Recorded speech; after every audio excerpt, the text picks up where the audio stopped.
Dnes si uvaríme rajčinovú polievku s lečom, takú hustejšiu.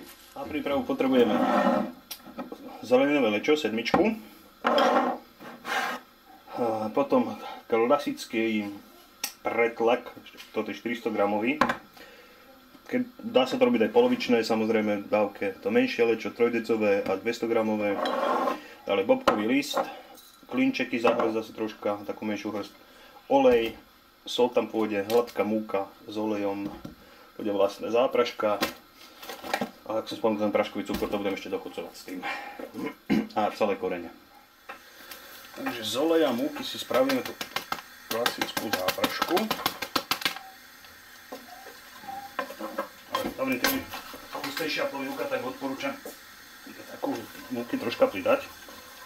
Do tej hotovej záprašky dáme lečo.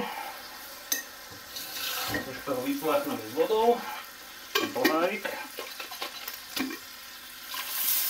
Je to taká rýchla, dobrá polievočka, môžeme spolu pomiešať.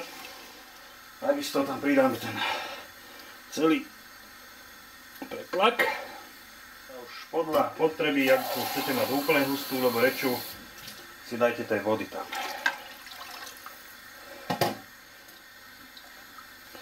Dobre, teraz pridáme tie koreňové ingrediencie. Dám tam bobkový list, 4 kusky,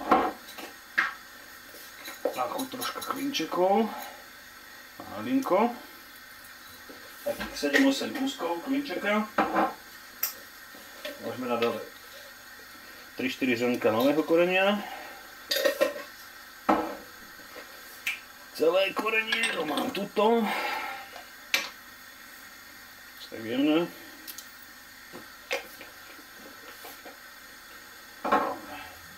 Môžeme osoliť, ale však to budem ešte dochucovať a necháme to vlastne zovrieť. A keď to zovrie, tak si už dokončíme a dochutíme. No, polievka už mám jemné vre. Toto sme potrebovali. Si ju len dochutíme cukrom. Nemusí byť, kto nemá rád sladkú, nemusí tam ten cukor dávať, ale ja si to samozrejme dochutím kvôli detičkám. Tam treba len odhadnúť tú chuť medzi cukrom a solou.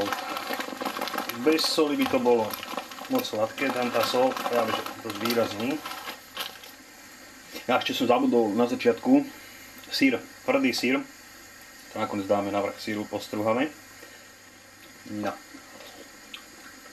No moja už má tú sladkosť, je taká zaujímavá s tým lečom aj. Už fakt treba len dotiahnuť troška tou solou, aby sa to zvýraznili tie chute. No paráda. Navrch. Do tanierika navrch si nastruhate a môžu byť aj na iných tých dierkach toho tvrdého síru. Ešte raz dobrú chuť.